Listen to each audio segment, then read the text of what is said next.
In this video, we're going to look at doing some multiplication, and we're going to do it trying to use the special properties that we have listed on the left. And I'm displaying two pages here for you because I really want you to be able to compare the special properties to the multiplication we're going to do on the right. Because the better you are at doing these multiplication questions and using these rules, the better you're going to be at factoring, which is one of the focuses of this unit.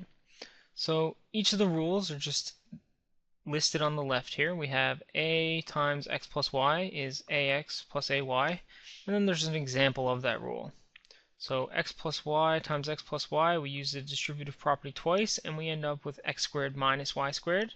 If we have x plus y all squared, we get square the first, square the last, 2 times the first times the second, and that's a rule most of you seem to know already. Same rule with a minus, except for the sign of the second term becomes negative.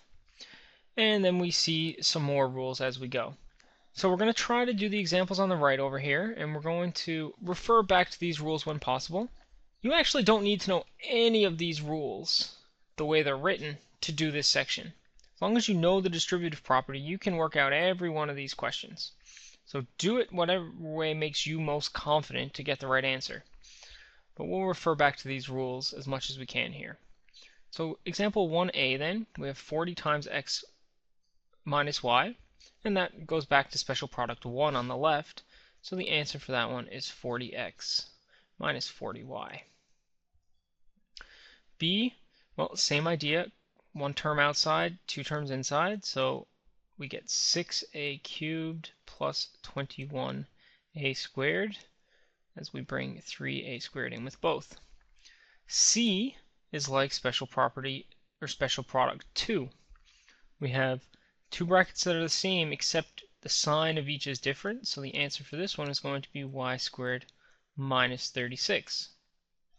Now be careful if you're using these shortcut methods, because you need to make sure you get the signs right. You know when you can use it and when you can't. So the next one, different signs, but the rest is the same, so it's just going to be each piece squared, so 49s squared minus 4t squared. Again, special product 2. A bracket squared with a plus, that's special product 3 from the left, and we see that that means we square the first, so the first term will be squared, plus 2 times the first term times the second term, plus the last term squared. And if we simplify that, we end up with 25f squared plus 2 times 5 is 10 times 4 is 40f plus 16. F is special product 4, and that tells us the same rule, square the first, so that's b to the 4. 2 times the product of the terms, so this time it's minus though, so 12b squared, and square the last is plus 36. G is the same rule, so we try it again. Square the first, 36s squared. 2 times the product is minus 12st, and square the last is plus t squared. H, we now move to special product 5, and I suggest not even trying to memorize that rule. Do it using the distributive property or the FOIL method, because that's what you're going to be most comfortable with. So y times y times 5, minus 8 times y, minus 8 times 5. So y squared minus 8y plus 5y minus 40. And that then just needs to be simplified as y squared minus 3y minus 40. 3x times 2x is 6x squared. 3x times 5 is plus 15x. Negative 1 times 2x is minus 2x. And negative 1 times 5 is minus 5. Like terms in the middle, x and x, so we end up with 6x squared plus 13 minus 5. 13x minus 5. The next one has two parts.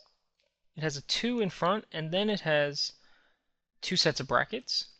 So we can do any order we want because it's all multiplication. I'm going to do it by leaving the 2 out, because this fits special product 2 on the left. We get x squared minus 4 here. And if we bring that in, we get 2x squared minus 8. Okay, then we'll keep the 7r outside and use special rule 3 to expand this one, or special product 3. So that's 25r squared plus 2 times 5 times 2 is 20 rb plus 4b squared. And now we multiply everything with 7r, so that's from special product 1 on the left, just an extension of that. 7 times 25 is 175 r cubed plus 140 r squared b plus 28 rb squared. The final example is a cube, and the special products involving cubes are also on the left. So we have two terms added together, so that's the first one here. So our result then, using that rule, is going to be the first term cubed, so 2s cubed, plus 3 times the first term squared, so 2s squared, times the second term, plus 3 times the first term multiplied by the second term squared, plus the last term cubed. And if we simplify that, then we get 8s cubed plus 2 squared is 4. 4 times 9 is 36s squared.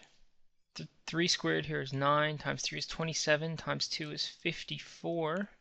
And feel free to do that on a calculator. S plus 3 cubed, which is 27. So there's the simplified answer. So that's the end of this lesson. Really, this is just to remind us how to do these multiplications. If you really don't like the special products from page 2 there, then don't worry about them, especially if you can work out all these on your own using the distributive property. As long as you can get those results, you'll be fine with this unit. The better you are at doing the multiplication, the easier this unit's going to be. So we'll stop this lesson here, and we'll start to look at factoring next lesson, which is basically undoing the multiplication. So we'll see you in the next lesson.